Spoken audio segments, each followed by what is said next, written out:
While everyone watched, he said, "You don't belong here." I called his boss that night. During my granddaughter's wedding, while the music played and everyone smiled, my son-in-law leaned in and whispered, "You don't belong here." I was dressed simply, clothes from a thrift store, clean but old. He'd always looked down on me, but this time, in front of my family, at my own granddaughter's wedding, he said it out loud. I stayed quiet, smiled, played my role, but that sentence burned into my soul. He thought no one noticed. He thought I was just an old woman, powerless, someone he could dismiss. What he didn't know was that I'd spent 40 years as an investigative journalist. I knew how to dig. I knew how to find secrets. That night, I made one phone call. By Monday morning, his career was over, his reputation destroyed, his secrets exposed. He chose the wrong moment to humiliate me. And I chose the perfect moment to show him. Never underestimate a woman who knows how to fight back. The wedding. My name is Margaret Turner. I'm 72 years old, and I've lived a life most people would consider extraordinary. For 40 years, I worked as an investigative journalist for some of the most prestigious newspapers in America: the Boston Globe, the New York Times, the Washington Post. I exposed corruption in city halls, uncovered corporate fraud, brought down politicians who thought they were above the law. I won 3 Pulitzer Prize nominations. I interviewed presidents. I broke stories that changed legislation. But then I retired at 65. And suddenly, to most people, I was just an old woman. My daughter Sarah married a man named Richard Preston 12 years ago. He's a corporate lawyer at Morrison & Hale, one of Boston's most prestigious law firms. Successful, wealthy, handsome in that polished, rehearsed way that powerful men often are. And from the moment I met him, I knew he looked down on me. Not because of who I was. He never bothered to learn about my career, my achievements. He looked down on me because of how I looked, how I lived. You see, when I retired, I made a choice. I'd spent decades chasing stories, living in expensive apartments in cities that demanded every penny I earned. I was tired. Tired of the noise, the pressure, the constant chase. So I bought a small cottage in rural Vermont. Nothing fancy. 2 bedrooms, a kitchen that barely fits a table, a garden where I grow tomatoes and herbs. I shop at thrift stores. Not because I have to. I have a comfortable pension and savings. But because I choose to. Because I learned long ago that expensive clothes don't make you valuable. Your character does. Your actions do. But Richard judged me from day one. Altan Tiziadara 12 years ago. The first time we met, Sarah brought him home for Thanksgiving. She was glowing, clearly in love, and I wanted to be happy for her. We sat around my small kitchen table, the one I'd refinished myself from an old piece I found at a yard sale. I'd made a full Thanksgiving dinner: turkey, stuffing, cranberry sauce, pumpkin pie. Richard looked around my cottage with barely concealed disdain. "So, Margaret," he said, "not Mom or even Mrs. Turner, just Margaret. What do you do?" "I'm retired now, but I was a journalist." "Oh," he said it the way someone might say, "oh," upon learning you clean toilets for a living. "Local paper?" "National papers, actually. The Globe, the Times." "That's nice," he interrupted, already losing interest. "Sarah tells me you live here full-time? It's quite rustic." Sarah jumped in, trying to smooth over his rudeness. "Mom loves it here." "It's peaceful, right, Mom?" "It is," I said, watching Richard's face carefully. He was smiling, but his eyes were cold, judgmental. This man, I thought, is going to hurt my daughter someday. But Sarah was happy, and she was an adult, so I bit my tongue. Over the years, Richard's disdain only grew. At family dinners, he'd make little comments. "Margaret, you should really update your wardrobe. Sarah could take you shopping. This cottage is charming, but aren't you worried about resale value? You know, at your age, you might want to consider a retirement community, more appropriate for someone of your status." My status. As if living simply made me lesser. Sarah would scold him quietly, but he'd just laugh it off. "I'm joking, Margaret. You know I'm joking." But I knew he wasn't. And they had a daughter, my beautiful granddaughter, Emily. I adored her. Still do. Emily would come visit me in Vermont during summers. We'd garden together, bake cookies, and I'd tell her stories about my days as a journalist. "Grandma," she'd say with wide eyes, You were so cool. Was? I'd tease. I'm still cool. She'd laugh. And in those moments, I felt seen, valued. But Richard made sure those visits were short. He didn't like Emily spending too much time with me. She needs to be around successful people, he told Sarah once, when he thought I couldn't hear. Not someone who's given up on life. Given up on life. Because I chose peace over prestige. Because I valued simplicity over status. 6 months ago, the engagement Emily called me, breathless with excitement. Grandma, I'm engaged. Oh, sweetheart, that's wonderful. His name is David. He's amazing. He's kind and funny and he loves me so much. When's the wedding? June. And Grandma, I want you there. Front row. I don't care what Dad says. My heart sank. What does your father say? Emily's voice became quiet. He said you might not fit in with David's family. They're wealthy and he's worried you'll embarrass us. Tears stung my eyes, but I kept my voice steady. Emily, sweetheart, I would never do anything to embarrass you. I know that. That's why I'm calling. I want you there. You're my grandmother. I don't care what you wear or where you live. I just want you.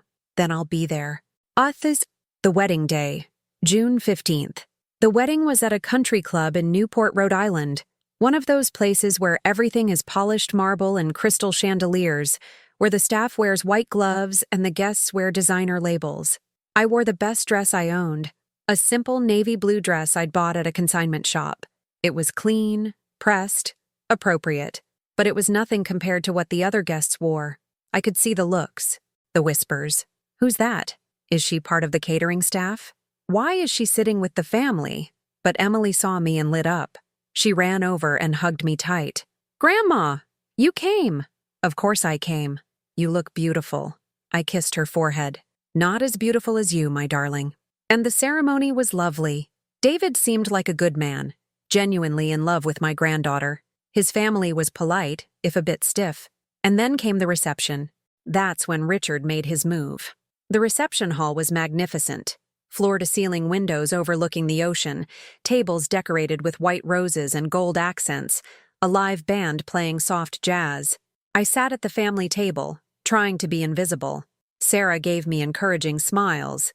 Emily kept checking on me between greeting guests. But Richard kept looking at me with that expression, that look that said you don't belong here. About an hour into the reception, after the first dance and the toasts, Richard came over. He was slightly drunk. I could smell the whiskey on his breath, and that made him bolder than usual. Margaret, he said, sitting down next to me. Having a good time? It's a beautiful wedding. Emily looks so happy. Yes, well, David's family spared no expense. He gestured around the room. This is what success looks like. I didn't respond. He leaned closer, his voice dropping to a whisper. You know, Margaret, I have to ask, why did you even come? Because my granddaughter invited me. Yes, but he looked around, making sure no one was listening. Don't you feel out of place? I mean, look at you. Look at everyone else. My heart started pounding. I'm here because Emily wants me here. Emily is too polite to say it, but he leaned even closer, his lips nearly touching my ear. And then he said it, the words that changed everything. You don't belong here. The time seemed to stop. The music faded into the background. The laughter around us became distant. All I could hear was those 4 words echoing in my head. You don't belong here. I turned to look at him. He was smiling. That same cold, superior smile he'd given me for 12 years. I think it would be best if you left after dinner, he continued quietly. Before the real celebrations begin. You understand. I could feel tears threatening, but I refused to let them fall. I understand, I said softly. He patted my shoulder, condescending, dismissive, and walked away. I sat there for a moment, frozen. Sarah appeared beside me. Mom, are you okay? You look pale. I'm fine, I managed. Just tired. Do you want to leave? I can drive you back to your hotel. No. I straightened up, forced a smile. I want to stay for Emily. But inside, I was burning. Not with sadness, with rage. I stayed through dinner, through the cake cutting, through the bouquet toss. I smiled, I clapped, I played my role. But all the while, my mind was working. 40 years as an investigative journalist doesn't just disappear when you retire. The skills stay with you. The instincts. The ability to see when someone is hiding something. And Richard Preston? He was hiding something. I'd always known it. The way he was so secretive about his work. The way he'd change the subject when asked specific questions about his cases. The way he'd snap at Sarah when she asked about his late nights at the office. I'd never dug into it before. It wasn't my business. But now it was personal. The investigation. I left the reception at 10 p.m., claiming exhaustion. Emily hugged me goodbye. Thank you for coming, Grandma. It meant so much to me. Anything for you, sweetheart. Richard didn't even look at me as I left. I drove back to my hotel room, a modest Best Western, nothing like the luxury resort where most of the wedding guests were staying. I made a cup of tea from the electric kettle, sat down at the small desk, and opened my laptop. Then I did what I do best. I started digging. Phase 1. Public records. First, I looked up Richard's professional history. Morrison & Hale was indeed a prestigious firm. Richard was listed as a senior partner specializing in corporate law, particularly mergers and acquisitions. On the surface, everything looked legitimate. But I'd learned long ago, the surface is where people hide things. I dug deeper. Court records, business filings, property records. And there, buried in the public records, I found the first crack. 3 years ago, Richard had been named in a lawsuit. It was settled out of court, sealed from public view, but the initial filing was still accessible. A client, a small tech company, had accused Richard of conflict of interest, claiming he'd provided inside information to the company they were negotiating with. The case was dropped, settled quietly. But why? Phase 2. Sources. One thing you learn as a journalist. People love to talk, especially people who've been wronged. I found the name of the CEO of that small tech company, Marcus Chen. His company had gone bankrupt shortly after the failed merger. I called him the next morning. Mr. Chen, my name is Margaret Turner. I'm a retired journalist, and I'm looking into some irregularities involving a lawyer named Richard Preston. There was a long pause. Why are you calling me? His voice was wary. Because I think you know something about him. Something you couldn't say publicly. Another pause. I signed an NDA. I can't talk about the settlement. I'm not asking you to break your NDA. I'm just asking, off the record. Was Richard Preston corrupt? Silence. Then, let's just say that man should not be practicing law. Can you point me in a direction? Give me a hint where to look? He sighed. Look at his offshore accounts. Look at who he socializes with outside of work. And look at the Klein Industries merger from 2 years ago. That's all I can say. He hung up. Urtathin. In Phase 3. Financial records. Offshore accounts are tricky, but not impossible. I had contacts, other journalists, investigators, people who owed me favors from the old days. I made calls, sent encrypted emails, asked very careful questions. Within 48 hours, I had my answer. Richard Preston had 2 offshore accounts, one in the Cayman Islands, one in Switzerland. Total value, approximately $2.3 million. For a senior partner at a law firm, that might not seem excessive. But here's the thing. The deposits into those accounts corresponded exactly with 3 major mergers his firm had handled. Mergers where insider information would have been extremely valuable to the right people.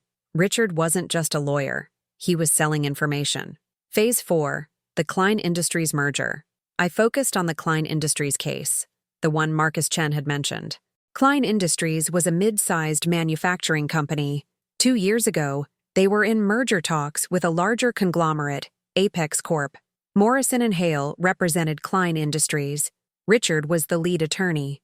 The merger was supposed to be confidential until the final announcement, but 3 days before the public announcement, someone bought a massive amount of Apex Corp stock. When the merger was announced, Apex's stock price surged. Whoever bought that stock made millions. I traced the stock purchase. It went through multiple shell companies, but eventually, I found the thread.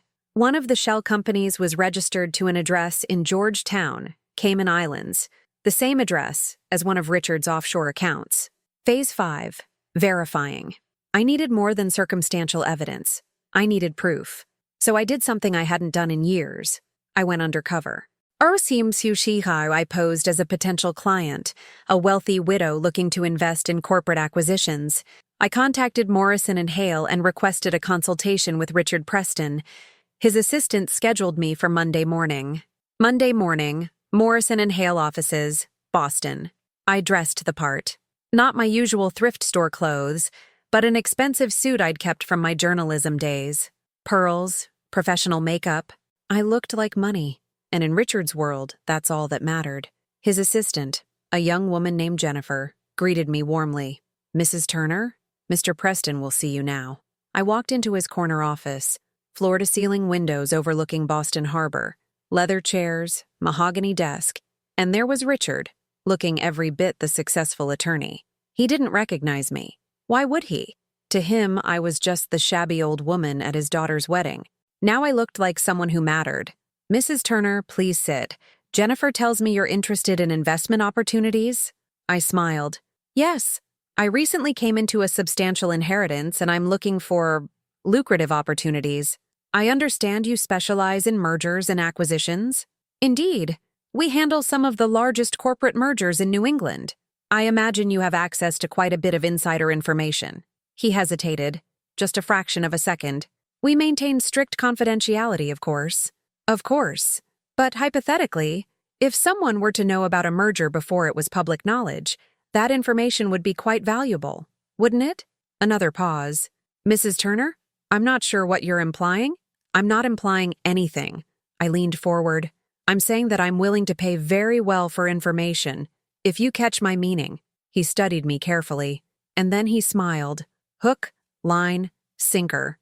Mrs. Turner, let's speak hypothetically. If someone were in a position to provide advance information about upcoming mergers, what kind of compensation would you consider fair?" "Depends on the value of the information." We talked for 20 more minutes. He never explicitly admitted to anything. He was too smart for that. But he danced around the topic enough that his intent was clear. He was open to selling information, if the price was right. I left his office with everything I needed. The recording device in my purse had captured every word. Chapter 3. The Reckoning. 6 minutes. I went straight to the Massachusetts Bar Association. I had recordings. I had financial records. I had testimony from Marcus Chen, who, once I explained what I'd found, agreed to break his NDA because some things are more important than money. I presented everything to the ethics committee. They launched an immediate investigation. By Wednesday, Richard was called into a meeting with the senior partners at Morrison and Hale. By Thursday, news broke that he was under investigation for ethics violations. By Friday, he was suspended from practicing law pending the investigation's outcome. By the following Monday, exactly 1 week after he told me I didn't belong at my own granddaughter's wedding, Richard Preston was fired from Morrison and Hale and facing disbarment. Sarah called me, crying. "Mom, what's happening?" "Richard says you did this. He says you destroyed his career."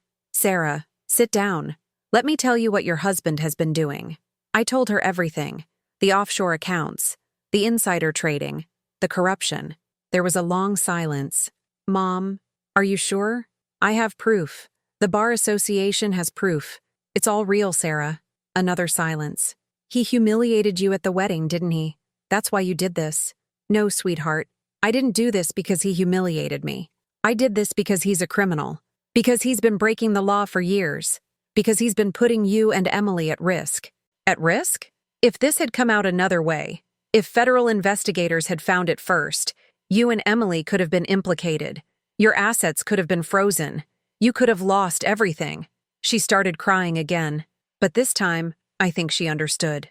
2 weeks later, Richard was officially disbarred. The SEC launched a criminal investigation into insider trading. His offshore accounts were frozen. Sarah filed for divorce. And me? I went back to my cottage in Vermont, back to my garden, my simple life, my thrift store clothes. But this time, I felt different. For 12 years, Richard had made me feel small, worthless, like I didn't belong. But I'd shown him, and myself, that I still had power. Not the power that comes from money or status, but the power that comes from truth, from refusing to be silent in the face of injustice. Emily came to visit me a month later. We sat in my garden, drinking iced tea. "Grandma," she said quietly, "I need to tell you something." "What is it, sweetheart?"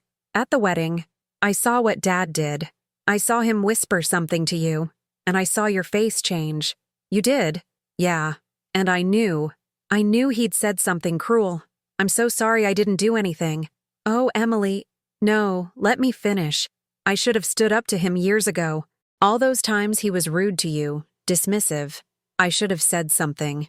I took her hand. "You were caught between your father and your grandmother. That's an impossible position. But you weren't caught. You fought back." "I did." She squeezed my hand. "Grandma, you're my hero. You always have been.